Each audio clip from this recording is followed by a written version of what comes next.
வணக்கம். நம்ம எல்லாருக்குமே ஒரு பெரிய குழப்பம் இருக்குங்க. நம்ம கஷ்டப்பட்டு சம்பாரிச்ச பணத்தை முதல்ல எதுல முதலீடு பண்றது? ஒரு வீடு இல்லனா ஒரு நிலம் வாங்குறதா? இல்ல பங்கு சந்தையில போடுறதா? இத முழுசா பாத்தீங்கன்னா, நீங்க எங்க ஆரம்பிக்கணும்னு ஒரு தெளிவான ஐடியா உங்களுக்கு கண்டிப்பா கிடைக்கும். சரி, இத ஒரு சின்ன ரேஸ் மாதிரி வச்சுப்போமா? 2 பேரு 20 வருஷம். ஒருத்தர் ரியல் எஸ்டேட்ல முதலீடு பண்றாரு, இன்னொருத்தர் ஸ்டாக்ஸ்ல முதலீடு பண்றாரு. 20 வருஷம் கழிச்சு இதுல யார் ஜெயிப்பாங்கன்னு நினைக்கிறீங்க? வாங்க, இதுக்கான விடைய நாம சேர்ந்து கண்டுபிடிப்போம். இதோ நம்ம ரேஸ்ல இருக்கிற 2 போட்டியாளர்கள்.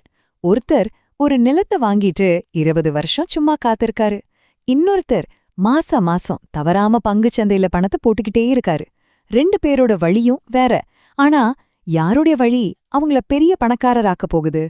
ஓகே, முதல்ல நம்ம எல்லாருக்கும் ரொம்ப பிடிச்ச ரொம்ப பாப்புலரான ரியல் எஸ்டேட்ல இருந்து ஆரம்பிக்கலாம்.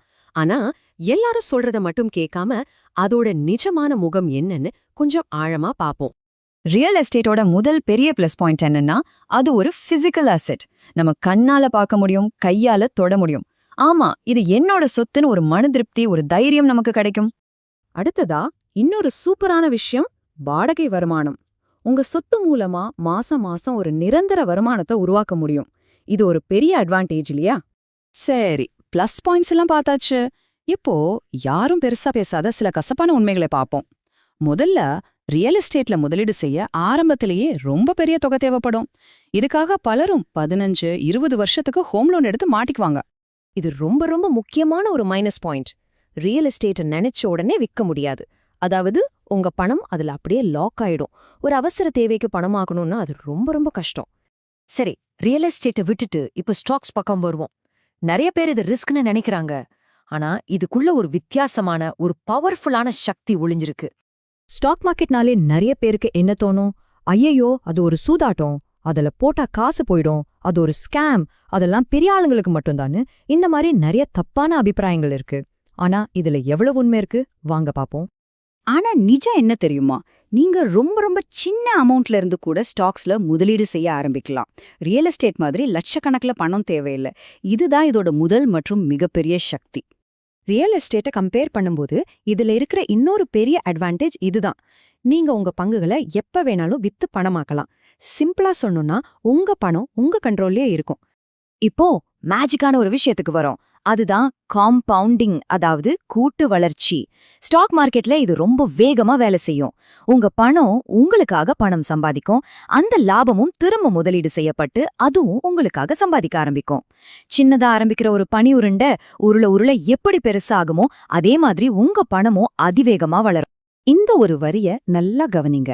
நீங்க பங்குகளை வாங்கும்போது நீங்க ஒரு சூதாட்டக்காரர் இல்ல, நீங்க ஒரு நிஜமான கம்பெனியோட ஒரு பார்ட்னர் ஆகுறீங்க. இந்த ஒரு பார்வை ஸ்டாக் மார்க்கெட்டை பத்தின உங்க மொத்த கண்ணோட்டத்தையும் மாத்திடும். அப்போ இந்த 2 இன்வெஸ்ட்மெண்ட்டுக்கும் நடுவுல இருக்கிற அந்த ஒரு பெரிய வித்தியாசம், அந்த சீக்ரெட் என்ன? அது வெறும் நேரம் பணம் சம்பந்தப்பட்ட ஒரு சின்ன ரகசியம்தான். இதோ பாருங்க, விஷயம் ரொம்ப சிம்பிள். ரியல் எஸ்டேட்டுக்கு ஆரம்பத்திலேயே பெரிய பணம் தேவை. ஆனா ஸ்டாக்ஸ்க்கு அதுக்கு தேவை நேரம். பணம் இல்லனாலும் பரவாயில்ல, நேரம் இருந்தா போதும் ஸ்டாக்ஸ்ல செல்வத்தை உருவாக்க முடியும். இப்போ யோசிச்சு பாருங்க, நம்மள மாதிரி சாதாரண ஜனங்களுக்கு கையில பெரிய பணம் இருக்காது. ஆனா நம்மகிட்ட என்ன இருக்கு? நிறைய நேரம் இருக்கு. அதனாலதான் வாழ்க்கையில சீக்கிரமா வளரணும்னு நினைக்கிறவங்களுக்கு பங்குகள் தான் சரியான தொடக்கப்புள்ளி.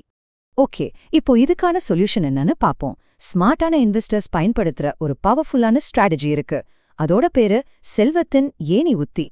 இந்த ஸ்ட்ராட்டஜி ரொம்ப ரொம்ப சிம்பிள். ஸ்டெப் 1, நீங்க முதல்ல பங்குகள்ல முதலீடு பண்ண ஆரம்பிக்கணும். தொடர்ந்து ஒரு 10லிருந்து 15 வருஷத்துக்கு முதலீடு செஞ்சு அந்த காம்பவுண்டிங் மேஜிக்கை நடக்க விடணும். இப்போ ஸ்டெப் 2, உங்க ஸ்டாக் போர்ட்ஃபோலியோ நல்லா வளர்ந்ததுக்கு அப்புறம் அந்த லாப பணத்தை எடுத்து ரியல் எஸ்டேட் வாங்குறதுக்கு டவுன் பேமெண்டா பயன்படுத்துங்க. இதுதாங்க ஸ்மார்ட்டான மூவ்.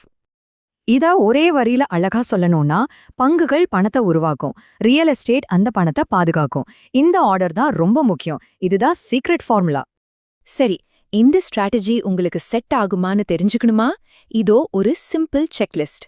நீங்க 40 வயசுக்கு கீழ இருந்து கையில பெரிய பணம் இல்லாம மாசம் கொஞ்சமா முதலீடு செய்ய தயாரா இருந்தா கண்டிப்பா ஸ்டாக்ஸ் தான் உங்களுக்கான சரியான ஆரம்பம். கடைசியா ஒரு முக்கியமான கேள்வி. இந்த விஷயத்துல பெரும்பாலான மக்கள் செய்யற அந்த மிகப்பெரிய தப்பு என்னவா இருக்கும்னு நினைக்கிறீங்க? பதில் இதுதான். ரொம்ப சீக்கிரமாவே ரியல் எஸ்டேட்ல முதலீடு செஞ்சு அவங்களுக்கு ரொம்ப ரொம்ப அவசியமான 2 விஷயத்த அதுல முடக்கிடுறாங்க. ஒன்னு பணம், இன்னொன்னு நேரம். சரியான நேரத்துல சரியான முதலீட்டு முடிவை எடுக்கிறது தான் உண்மையான செல்வத்தை உருவாக்குறதுக்கான சாவி.